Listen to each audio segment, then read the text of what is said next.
নমস্কার বন্ধুরা, নবদিগন্ত চ্যানেলের পক্ষ থেকে আপনাদের সকলকে জানাই স্বাগতম। তো বন্ধুরা, এখন আমি আপনাদের সাথে যে আপডেটটি শেয়ার করতে চলেছি একটি ভীষণ গুরুত্বপূর্ণ আপডেট। সিবিআইয়ের তরফ থেকে এবারে কিন্তু সুপ্রিম কোর্টে রিপোর্ট জমা পড়ল, 5 পাতার রিপোর্ট জমা পড়ল সিবিআইয়ের তরফ থেকে, এবং সেক্ষেত্রে বেশ কিছু গুরুত্বপূর্ণ নথি কিন্তু উদ্ধার করেছে সিবিআই, এবং এক্ষেত্রে প্রায় 11,000 মতো কিন্তু দুর্নীতিগ্রস্ত শিক্ষক এবং শিক্ষিকার নাম উঠে এসেছে গ্রুপ সি, গ্রুপ ডি, নবম, দশম, একাদশ, দ্বাদশের ক্ষেত্রে।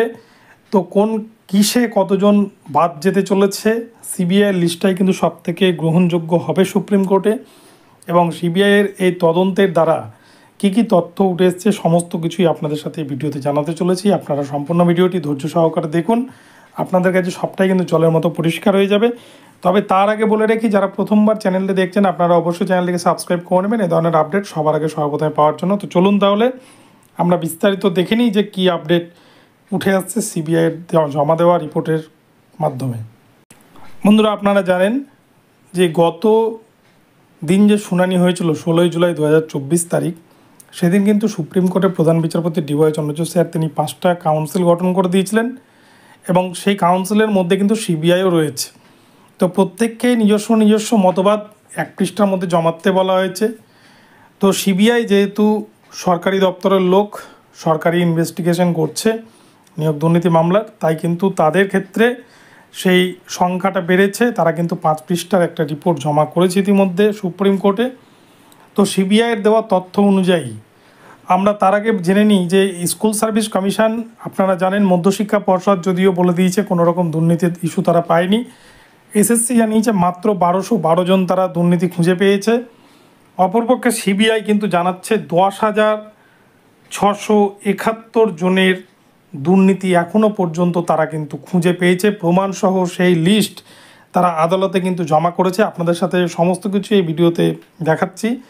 তো প্রথমে আমরা দেখব যে ওএমআর ম্যানিপুলেশন বা ব্ল্যাঙ্ক ওএমআরের মাধ্যমে কতজনের চাকরি বাতিল হতে চলেছে। 26,000 চাকরির যে প্যানেল, সেই প্যানেল থেকে বা কতজনকে দুর্নীতি করে চাকরি দেওয়া হয়েছে, প্রথমে আমরা সেটিই দেখে নেব। তো বন্ধুরা দেখুন, আপনাদেরকে প্রথমেই দেখাচ্ছি ওএমআর ম্যানিপুলেশনের টোটাল কিন্তু যেটা বাদ দিয়েছে সিবিআই, সেটা হচ্ছে 8,163 জন যারা কিন্তু এখানে ওএমআর ম্যানিপুলেশন করে চাকরি পেয়েছে। এবং এছাড়াও নিচে যেটা রয়েছে যে ব্ল্যাঙ্ক ওএমআরে কিন্তু যারা চাকরি পেয়েছে তাদের সংখ্যাটা প্রায় 401 জন মতো।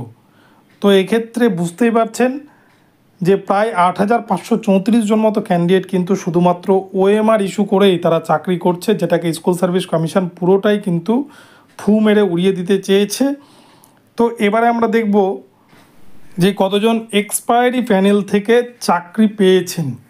তো এরকম ক্যান্ডিডেটের সংখ্যা আপনারা দেখুন, এখানটায় কিন্তু কেস নাম্বার দিয়ে উল্লেখ করা রয়েছে, যে কেস নাম্বার RC012022A0002। এক্ষেত্রে কিন্তু পরপর 4টি যে কেস নম্বর রয়েছে, প্রতিটা ক্ষেত্রেই 1212 জন যারা কিন্তু এক্সপায়ারি প্যানেল থেকে 26,000 প্যানেলের মধ্যে ঢুকে চাকরি করছে। এবং তার সাথে সাথে ওয়েটিং লিস্টে রয়েছে, দেখুন পাশের যে ঘরটা, সেখানে কিন্তু 895 জন ক্যান্ডিডেট যারা কিন্তু ওয়েটিং লিস্টে রয়েছে, যারা এক্সপায়ারি প্যানেল থেকে কিন্তু উঠে এসছে। তো এই হচ্ছে বিষয় যে এতজন ক্যান্ডিডেট ওয়েটিং লিস্ট থেকে চাকরি পেয়েছে এক্সপায়ারি প্যানেল থেকে, এবং এতজন ক্যান্ডিডেট এক্সপায়ারি প্যানেল থেকে প্রথমেই চাকরি পেয়েছে।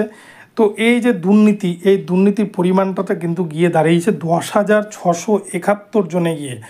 তো এই বিষয়ে আপনাদের সাথে একটা বিষয় বলে রেখে, যে 1212 জনের যে তথ্যটা সিবিআই দিয়েছে, এটা কিন্তু স্কুল সার্ভিস কমিশনের দেওয়া তথ্য, যে 1212 জনের যে এক্সপায়ারি প্যানেলের তথ্যটা তারা দিয়েছে, এটাকেও কিন্তু সিবিআই তাদের এসে তুলে দিয়েছে। তো আগামীতে এই 10,671 জনের যে দুর্নীতি খুঁজে পেয়েছে সিবিআই, তাদেরকে নিয়ে ঠিক সুপ্রিম কোর্টে কি হবে বা সুপ্রিম কোর্ট কী করবে সেটাই কিন্তু দেখার। তবে সিবিআই এখানে যে তথ্যটা দিবে সেটাই কিন্তু সবথেকে বেশি গ্রহণযোগ্য হবে, কেননা স্কুল সার্ভিস কমিশন তারা কিন্তু বারংবার দুর্নীতি করে এসছে, বারংবার বাঁচানোর চেষ্টা করেছে পুরো প্যানেলটাকে।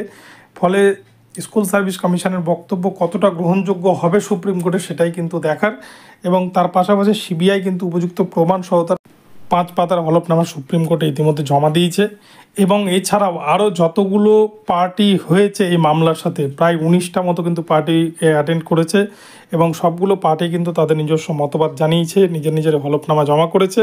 তো ঠিক সেপ্টেম্বর মাসে এই মামলা নিয়ে কী আপডেট উঠে আসে আপনাদেরকে জানাবো। তো ভিডিওটি যদি আপনাদের ভালো লাগে অবশ্যই চ্যানেলটিকে সাবস্ক্রাইব করে দেবেন এবং এই সিবিআইয়ের দেওয়া তথ্য আগামীতে হয়তো আরও অনেক নতুন নতুন তথ্য কিন্তু বেরোতে পারে। সিবিআই কিন্তু তদন্ত প্রক্রিয়া চালিয়ে যাচ্ছে, তো জানতে অবশ্যই আমার চ্যানেলে নজর রাখবেন। তো ধন্যবাদ সকলকে, সকলে ভালো থাকবেন। পরবর্তী নতুন আপডেট নিয়ে আসবো, দেখা হচ্ছে পরবর্তী ভিডিওতে। ধন্যবাদ।